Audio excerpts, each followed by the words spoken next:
नमस्कार मंडळी, तुम्हा सर्वांचं नवीन एका व्हिडिओमध्ये खूप खूप स्वागत आहे. आता तुम्ही म्हणाल गव्हाच्या पिठामध्ये रवा घालून ही कुठली रेसिपी, पण ही रेसिपी का नाही ती 10 मिनिटामध्ये बनवून तयार होते की नाही. अगोदर कुठलीच पूर्वतयारी न करता आयत्या वेळेस तुम्ही ही रेसिपी करू शकता. आता ही नेमकी काय केली पाहण्यासाठी व्हिडिओ मात्र कुठेही स्किप न करता शेवटपर्यंत बघा. चला तर वेळ न करता आजच्या व्हिडिओला सुरुवात करूया. सुरुवातीला एका भांड्यामध्ये बघा 1 कप इतकं गव्हाचं पीठ घेतलेलं आहे. रोज आपण नेहमी चपातीसाठी वापरतो तेच इथं गव्हाचं पीठ घेतलं आहे. 1 कप गव्हाच्या पिठासाठी अर्धा कप इतका रवा घेतला आहे. रवा हा बारीक घेतलेला आहे. अगदी मोठा रवा असेल का नाही एकदा मिक्सरला फिरून घ्या, मग इथं तुम्ही वापरू शकता.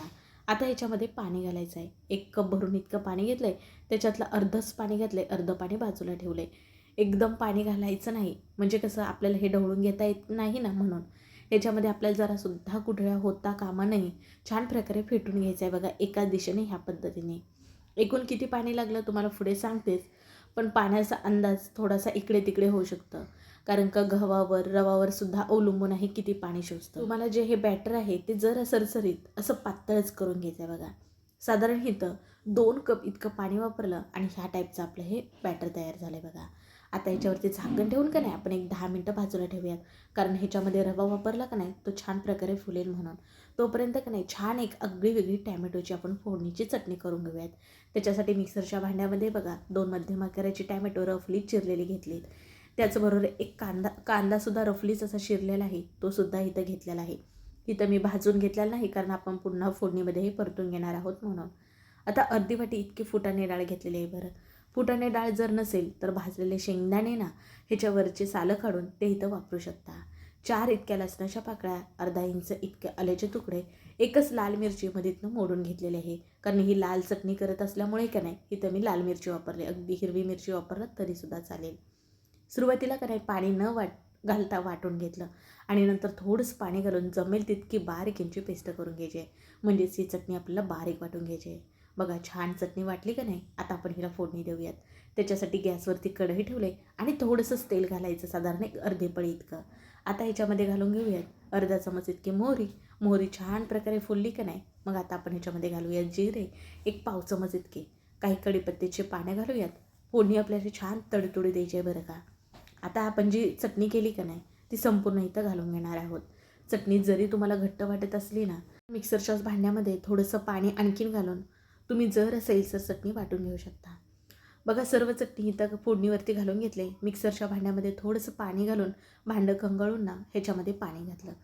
बघा ही चटणी ना ती जास्त पातळसुद्धा करायची नाही, तर आपल्याला घट्टच ठेवायची आहे. ह्याचं कारणसुद्धा तुम्हाला पुढे सांगते. ही चटणी छान प्रकारे शिजवून घ्यायची, छान ह्याच्यातले बुडबुडी होईपर्यंत.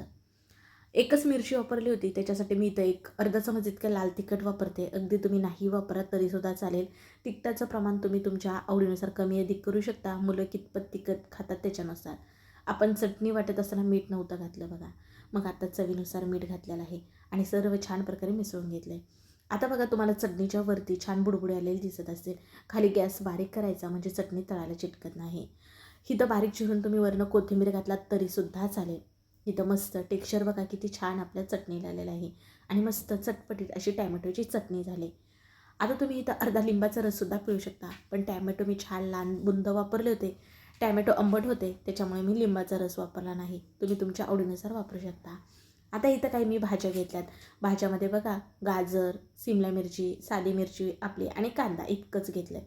गाजर जे आहे ना त्याच्यावरचं साल काढून मोठ्या किसणीच्या ह्याने ना खिसून घेतलं आहे, म्हणजे कसं छान दिसतं ना म्हणून. आणि बाकीच्या ज्या भाज्या आहेत ना त्यासुद्धा चिरून घेते. तुम्हाला बघा आत्तापर्यंत आपण कुठली रेसिपी करत आहोत हे नव्हतं सांगितलं, पण थोडक्यात अंदाज आलाच असेल. तर आज आपण ना गव्हाच्या पिठाचे धिरडे करत आहोत. अगदी मसाला धिरडे तेही. चला सर्व भाज्या चिरून घेतल्या का नाही. आता आपण ह्या भाज्या ना थोड्याशा परतून घेणार आहोत. त्याच्यासाठी बघा गॅसवरती पॅन ठेवला आहे. पॅनमध्ये अर्धी पळी इतकं तेल घातलं आहे. अर्धा चमच मोहरी, अर्धा चमच जिरे, काही कढीपत्त्याची पानं चिरून घातलेत. मोहरी छान तडतडली किंवा आपण सर्व भाज्या चिरल्या होत्या ना ते घालून घेणार आहोत. कांदा, सिमला मिरची, गाजर, त्याचबरोबर आपली हिरवी मिरची बारीक चिरून घातली. थोडंसंच मीठ घालून घेऊयात, म्हणजे कसं भाज्या लवकर नरम होतील. आणि छान आता आपण ना एकसारख्या परतून घेऊयात भाज्या हलक्या आपल्या नरम होईपर्यंत. भाज्या का नाही गॅस बारीक करून तुम्हाला इथं परतत बसायचं नाही, कारण का ह्याच्यातलं पाणी सुटू शकतं मीठ घातल्यामुळे. त्यामुळे गॅस हा फास्ट ठेवून ना भाज्या छान हलक्या नरम होईपर्यंत परतून घेतल्या. बघा तुम्हाला नरम झालेल्या दिसत असतील. आता तो पॅन खाली काढून घेतला आणि नॉनस्टिकचा दुसरा पॅन त्याच गॅसवरती ठेवला. बघा आपण अगोदरच हे बॅटर करून ठेवलं होतं. छान प्रकारे इथं बॅटर आपलं आहे. आता का नाही आपण जो मसाला परतला तो संपूर्ण मसाला याच्यामध्ये घालून घेणार आहोत. पण गरम गरम घालायचं नाही बरं का. हलका जरा गरम कोमट असेल तरीसुद्धा चालेल, पण गरम घालायचं नाही. आणि सर्व छान प्रकारे मिसळून घेऊयात. आपण बघा भाज्या नरम व्हाव्या हलक्या म्हणून मीठ घातलं होतं, पण थोडंच घातलं होतं. पण ह्या बॅटरमध्ये मीठ घातलं नव्हतं, तर आता चवीनुसार मीठ घालूयात. भरपूर अशी बारीक चिरलेली कोथिंबीर घालूयात आणि मिसळून घेऊयात. तुम्ही इथे थोडीशी चिली फ्लेक्स घालू शकता, जिरे घालू शकता किंवा तुम्हाला दुसऱ्या कुठल्या आणखीन भाज्या घालायच्या असतील ना, ते ह्याच्यामध्ये घालू शकता. जसं की बारीक चिरून कोबी किंवा मिक्सरला जरा बारीक करून मटार वापरू शकता. ज्या आवडीप्रमाणे भाज्यांचं प्रमाण कमी अधिक करू शकता. आता आपलं इथं हे मिश्रण तयार झालं. चला आपण गॅसकडे वळूयात. तर गॅसवरती तवा आपण अगोदरच गरम करायला ठेवला होता. छान गरम झाला आहे आणि ह्याला कांद्यानेच तेल लावून घ्यायचं. कुठलंही गावण असू द्या, धिरडं असू द्या, कांद्याने तेल लावल्यामुळे ना हे छान चटाचट उठतात.